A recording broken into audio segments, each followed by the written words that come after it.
Hey guys, I'm Megan Barker. Welcome to Jammin' and Jammies. We are sitting down with some of our favorite music creators and industry leaders. We're going to find out how they got where they are and get some valuable insights into the music world. You can watch the interviews online or tune into the podcast. Just check out jamminandjammies.com for all the details. Today, we are sitting down with Colleen Lippert. She's right there.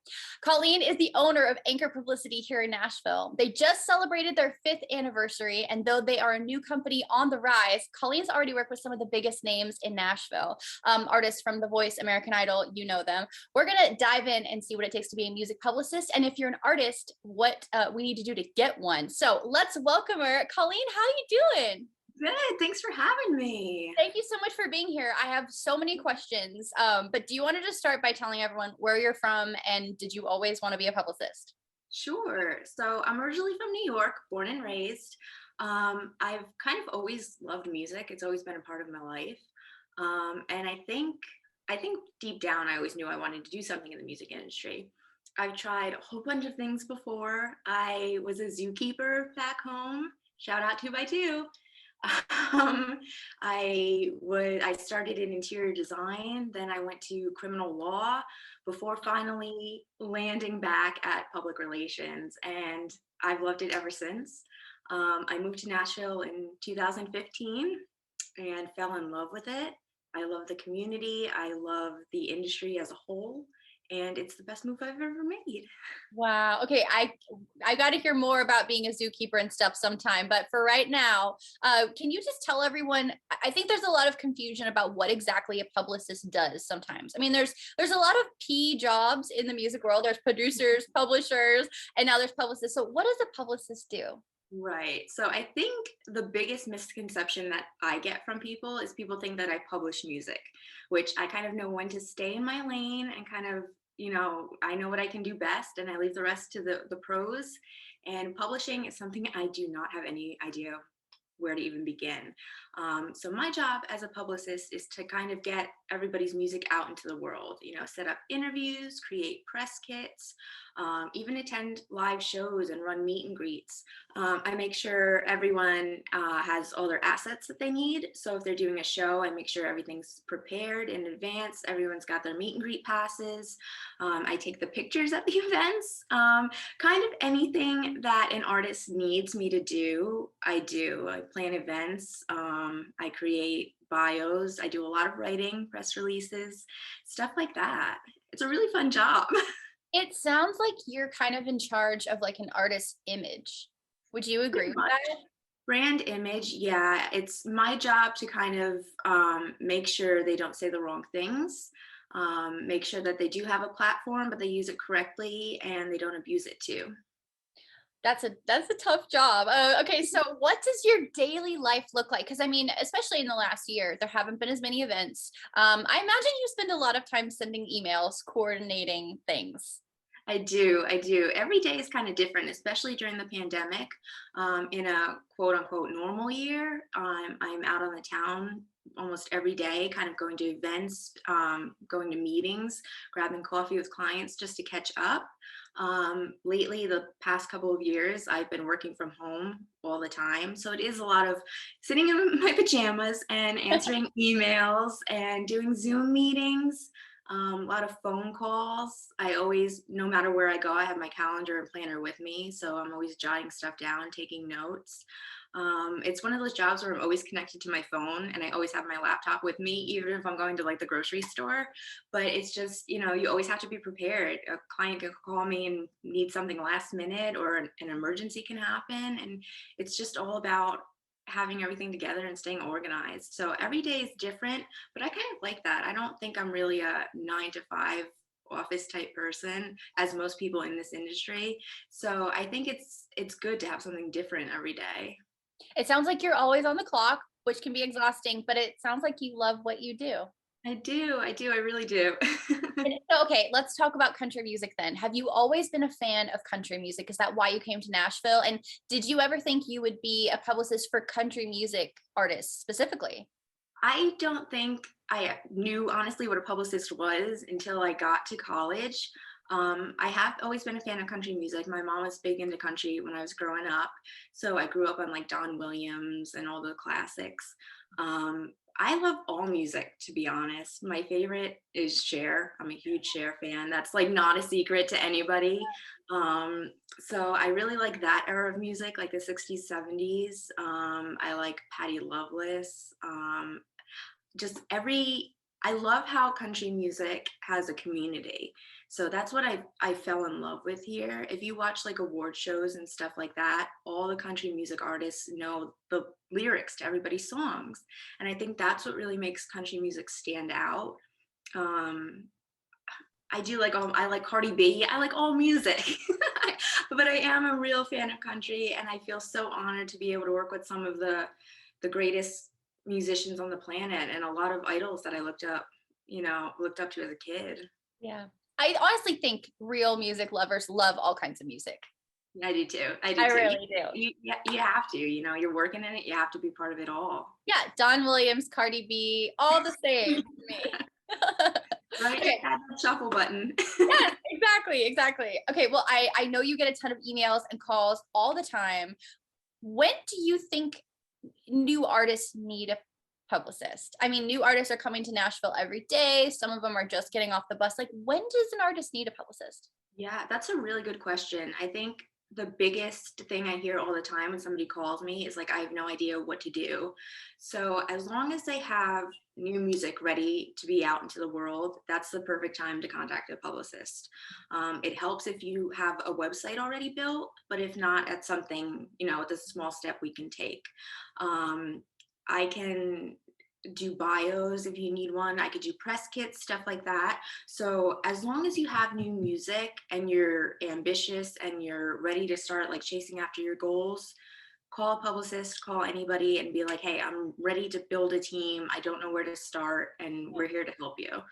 So I love working with especially independent artists who don't have that team built up already, because it's fun to watch them grow, but it's also fun to be really hands-on with them and kind of sit down and say, okay, these are kind of the core things that you need to start a career. Let's get you started.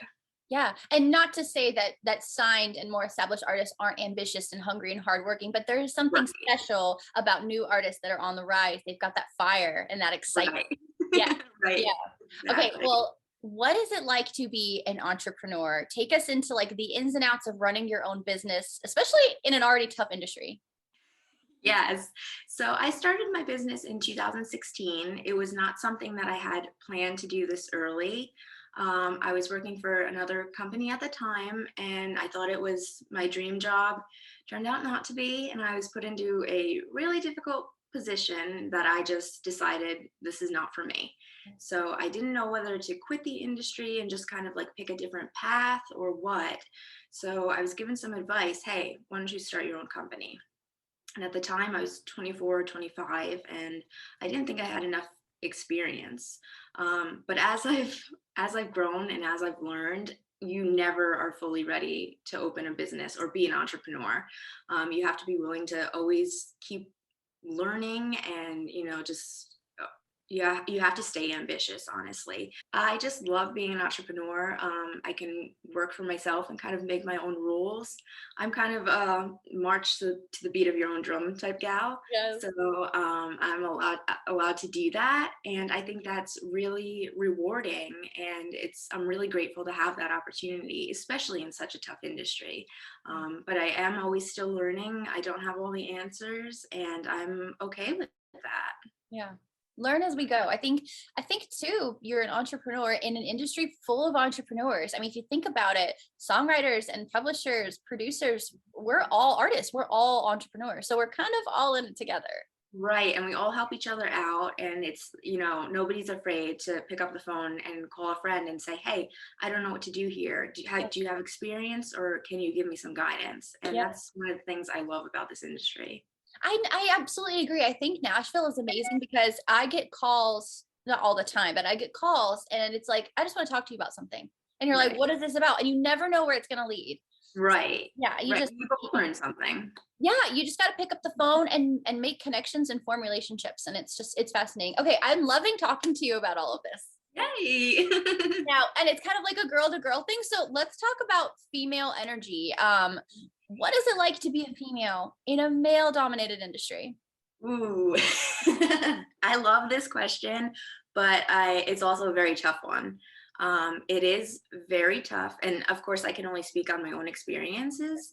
But I do think women have to hustle a lot harder in this industry because it's so dominated. But I think the rhetoric is changing, and I think the gates are opening for females in this industry and in the world in general. But I do think we're currently setting the standards for future generations. And I think we need to have the tough conversations now so the standards are not the norm in the future. So, in 50 years, I hope we're not still having this conversation about, equal pay or anything like that. I'm a really proud feminist and I love working with other females in this industry.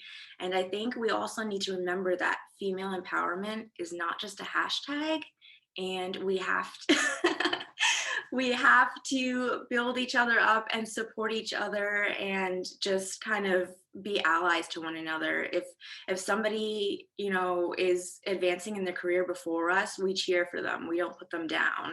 And it's just I just love working with all the females in the industry. I absolutely love everything you just said. I think that's going to be like the quote of the episode right there. Female empowerment is not just a hashtag. Yes. Yay. Absolutely. I mean, on a personal note, I've always agreed with that. I really do feel like there's room for everyone, Right. especially females. I feel like we've all been kind of made to believe that there's only so many slots. And I don't believe that. I really do think that you're part of the movement and changing things. And so thank you. You're helping all of the female artists. Yay. And that's not to say that men aren't deserving. I don't want to come across Absolutely. as that, because men work just as hard. Absolutely. But I think a lot of people do have the misconception that everything is equal and it's not still, the 1950s, 1960s, whichever era. But we have a long way to go, but I'm really excited to see where it's going. And I'm really happy to be part of the solution and to see just, where it takes us. Absolutely. Yeah, no, I think there's a lot of men in Nashville that are our allies and are fighting for women. Right. But, I have heard many, many times that a friend of mine had a meeting and they said, well, they already signed a female this year, but they signed 4 males. So why do you only have 1 slot for a female? So the Right. conversations are happening and things are changing. I think you're right. Right. Fingers crossed. Can you guys tell we're friends? Yes. Besties, actually. We're besties. I don't want to spoil it, but yeah, we are. Okay. Okay, so there it could be somebody watching or listening right now who wants to be a music publicist. Can you give them insight to take some like concrete steps toward doing that? Like, where do you start? Sure. Networking. Networking is the most important thing. Always carry business cards. They call it the Nashville handshake here. Always have it with you because you never know. You could just be talking to somebody, at a coffee shop and they could have new music coming out, or they might just need an ally in this industry. So always start there. I think it's really important to keep up with like world events. I think it's important to know that timing is everything, because if there's a big world event going on, a press outlet is probably not going to cover a new music release or something like that. It's really important just to, keep active too in your community and get your name out there, and just never be afraid to stop learning, because we need that. We need to just build connections too, make friends, and just be willing to help each other out. Absolutely. I feel like it's very similar to wanting to be an artist. Just get out there, network, and don't take no for an answer, basically. Right. Yeah. Exactly. Stand up for yourself. Yeah. You're worth it. If you don't believe in yourself, nobody's going to. So Oh, amen. That's the soundbite of the day. So true. Okay, well, did you have some mentors, when you were learning, and is it important for you to maybe become a mentor? Maybe you already are. Like, tell me about that. Yeah. So when I was in college, I went to Marist College in New York. Kelly Catrone was actually the mentor for the PR program. And I look up to her. She can do no wrong in my book. She's the owner and founder of People's Revolution in New York City, which is a fashion PR firm. But she actually got started in Nashville in music publicity. Wow. So she's known for being really tough, but for getting the job done. And that's kind of how I would like to be known, known Right. for. Kind of don't stand up for yourself, but don't let anyone walk all over you. Absolutely. And she has a book called If You Have to Cry, Go Outside. And I literally always have it in my bag with me. It's like the PR Bible. And she was nice enough to come up and mentor us. And she gave us her email address and said, hey, keep it for life. If you ever need it, I'm here. And I hope to be that to somebody up and coming in the industry as well. I never want somebody to be afraid to ask me questions because Yeah. we're all here to help each other. I don't want to keep secrets. I don't want to do any of that. If you need help, come to me. And if I can help you, I will. And I really look forward to doing that someday. I do work with interns every now and then. Of course, with COVID, it's been difficult, but I love just watching them learn and watching them like retain information and kind of guide them. That is something that I wish I had when I started out. But I think starting my own business is a way to kind of say to people, hey, these are the mistakes that I made, or this is what I learned not to do. Please don't do them in the future. I don't think anything good comes from keeping secrets, because even if you give away your like trade secrets, nobody can do overnight what you've done in 5 or 10 years. You know Right. what I mean? So you're just Right. helping somebody maybe avoid those mistakes that you made. I think it's great. Exactly. Well, thank you. I really look up to, people that have helped me, and I really hope to do that one day. I know you will. You're the sweetest, but you are firm. I think you're a great publicist because you are kind and approachable, but you also don't take any crap. You know what I mean? Maybe that's the New York. Maybe I think so. I think that's the New York coming out in me, but thank you. I'm very proud of that. Okay. Okay. Well, I don't know if you're accepting new clients, but when you are, if you are, what do you look for in an artist? And can they be independent, or do you prefer that they have management or publishing part of the team? Like, do their followers matter? What do you look for? Sure. So the biggest thing that I look for is just a hard work ethic and ambition and just good quality people. Yeah. Um, Bottom line, if you're the best singer in the world, but we don't vibe well, we're not going to work together well. So just, kind of come to me, you can have a plan in place, but just know also that plans never go as plans. So it doesn't matter if they're signed, independent. I'm willing to work with both. I love working with both. And followers really don't matter too much because those get built as you do interviews, as you do artist spotlights, stuff like that. So we can kind of build your musical resume or portfolio as we go along. Just, don't be afraid to pick up the phone and call me or call another publicist and be like, hey, I don't know what I'm doing. Can you help me get started? And that's just honesty is the key, because if somebody comes to me and is kind of arrogant and says, hey, I need to do it this way, we're not going off script, it's hard to work like that because nothing ever goes as planned. Wow, that's interesting. I think it's really interesting too. I think you kind of made a point there that like social media can grow from doing publicity, but your Right. job is not to grow social media following. That is a social media manager. Right, or a digital marketer. A lot of people think I'm a digital marketer, which I'm not. I consider myself a traditional publicist. So that means I focus on newspapers, magazines, blogs, stuff like that, interviews in them. I really don't touch a lot on Spotify. That's kind of a different lane for me. But a lot of bloggers now do incorporate Spotify lists into their blogs or into their own playlists, stuff like that. So that's a big misconception too. A lot of people will call me and be like, hey, I only have 1,000 Spotify streams. Let's get this up. That's not me. You need to go see a professional because I don't know what I'm doing in that realm. But this is where your experience and connections and all come into play, because you make referrals. You'll be like, I don't Right. do that, but so and so over here does. Right. And that's why it's so important to network. Even if you do have an established business or, you do have contacts, you can always you make new contacts and new allies, new friends, stuff like that. I love referring people to my friends. We're all in this business together and they're all fantastic at what they do. They're amazing. So if I have a client who needs, social media marketing, I could say, exactly, call this person. I trust them with my life. Tell them I referred you and they'll take good care of you. Wow. Okay. That's so good to know. See, I feel like we're all learning so much right now. Yay. Never stop learning. Exactly. And I feel like that's the key to this whole conversation is just don't be afraid to ask. Right. Exactly. Exactly. And I think that's something that people just starting in the industry forget. Like they think they have to have all the answers once they start. No, even people, who are really established and have been in the industry 30 years, they might not know how to do something and have to call somebody, that they just met at a networking event 2 days ago. But that's the beauty of the industry. That's the beauty of Nashville. We're such a community and that's what we're here for.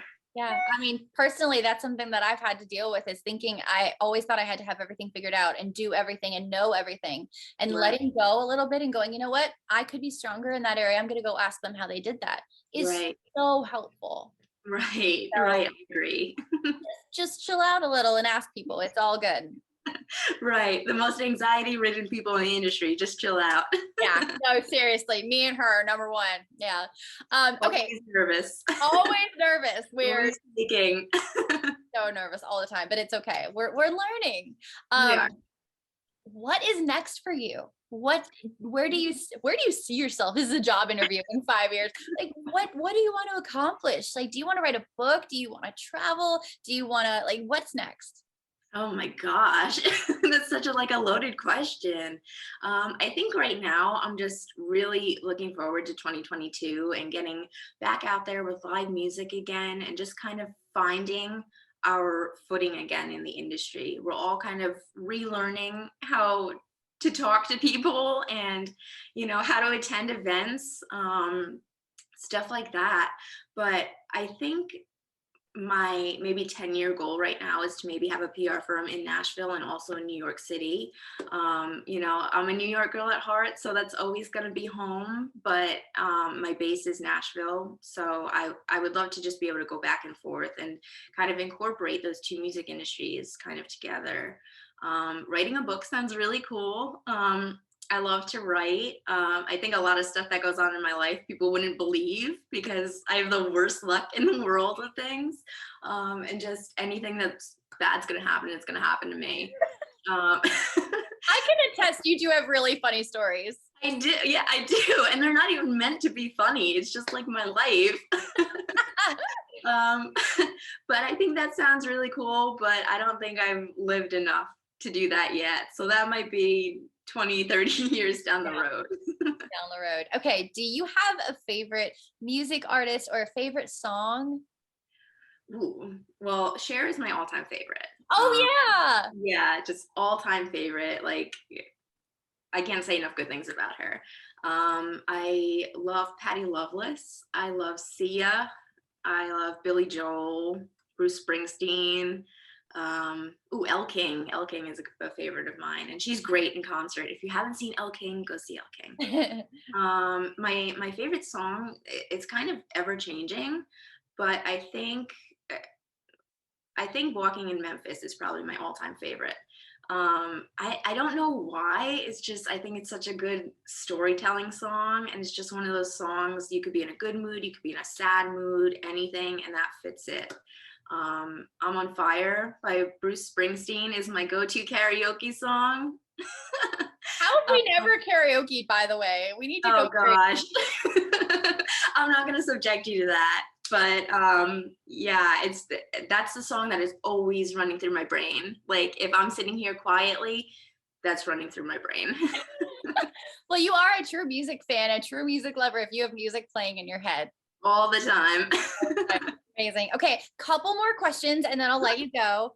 What is the best piece of advice you've received? And maybe it was from, oh my God, I'm blanking on her name, from New York. Kelly Catrone. Kelly, yes. Oh gosh.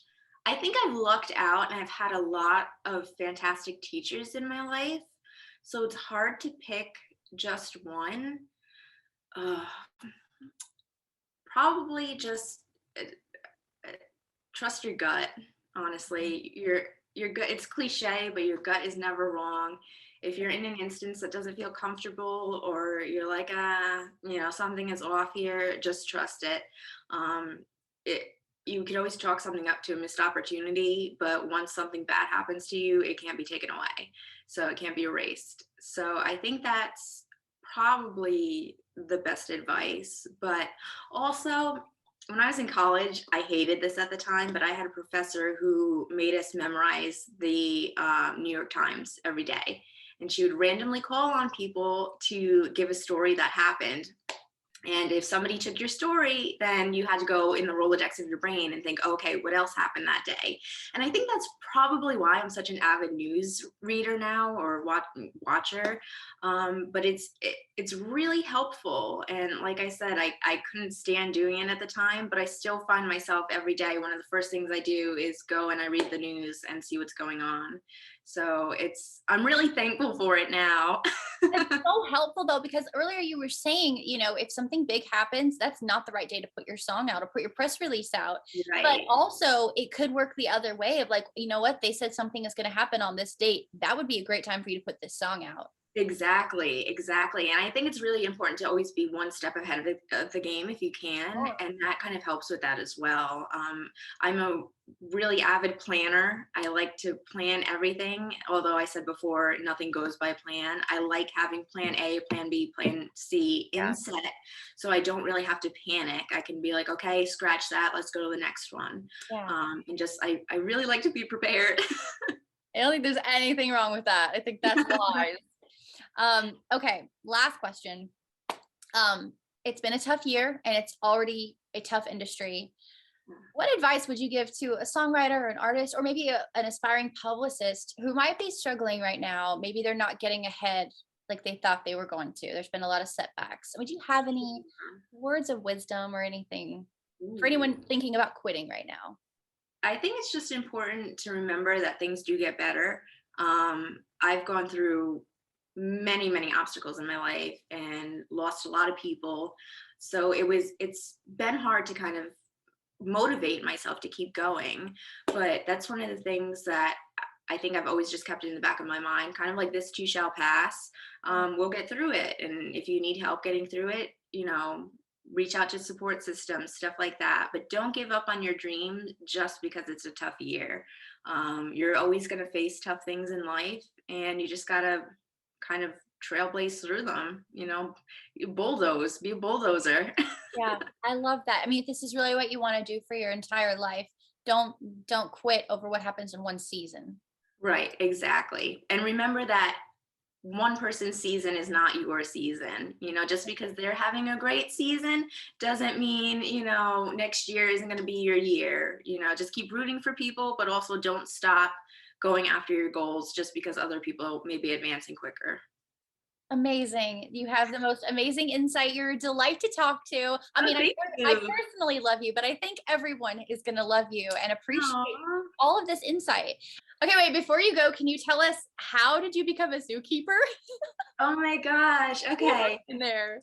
So 2x2 Zoo, I love you guys. So family friends of ours have a now nonprofit zoo, and they've had kangaroos, they have goats, they have alligators. Alligators are my favorite thing to work with. I love alligators.